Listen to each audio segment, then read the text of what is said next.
Onward and upward. Anyway, I wanted to share these 4 books.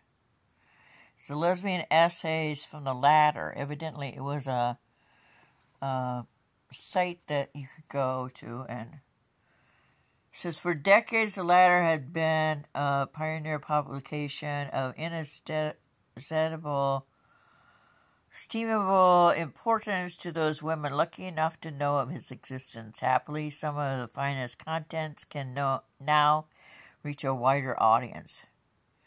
Before the closet door got kicked open, the Ladder represented the sole means of communication and expression available to beleaguered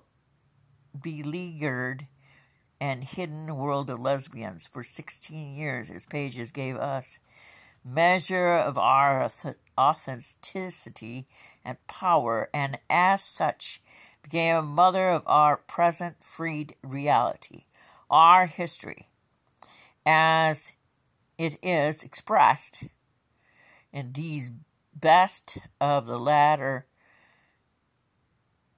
anthologies, is both funny and painful, but above all, it is serious history, and without it, we would have no dream of the future. Pot pies are done. This looks good, too. Charlie Burton is one of the most original heroines of recent fiction. Cleveland Plain Dealer.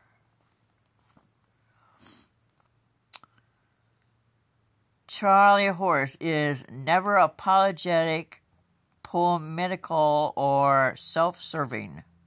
Los Angeles Times. Sounds good.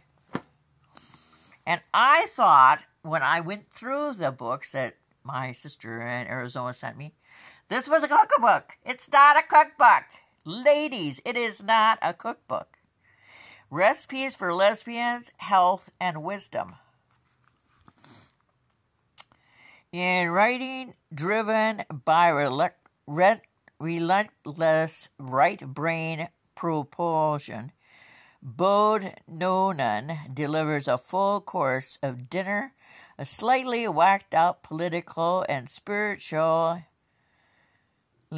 conscious lesbian thought. She takes food as the theme for each essay and uses it as a means for getting inside her mind, your head, to expose some of those innermost thoughts which all too often whiz by unnoticed. Sounds good. I'm in a hurry because my pot pies will burn if they haven't already. Anyway, this is history. In fact, there's even articles in here about the thing. See? Cool, huh? They haven't been there long enough to yellow the page, and that's really cool, I think. I read Long Time Passing with great interest.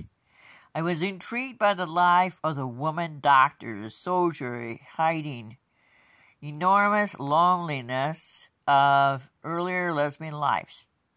Well, hon, it still exists. And most particularly their terrible solitary courage, unkillable hope and dignity.